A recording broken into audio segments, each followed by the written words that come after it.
naiiwan namin ang mga bata sa bahay. Bilang mga magulang, hindi namin maiwasang mag-alala. Pero alam namin, hindi sila pababayaan ng ating dakilang Diyos.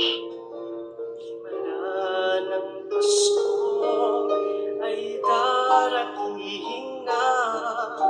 Namatay ang nanay ko January 26, 2014. Kaya lang, may mission ako sa Hong Kong.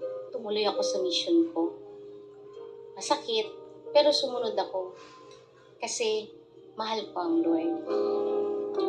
Panginoon, maraming salamat po sa pamilyang bigay mo sa amin. Ang pamilya ni El Shaddai. Mga kapatid, huwag po nating kalimutan na ang tunay na himala ng Pasko ay si Jesus. Kapag nasa atin si Jesus at sa ating buong pamilya, wala na tayong ibang hahanapin pa. Tsak yun! Darating, ano man ang ating hilingin ngayong Pasko.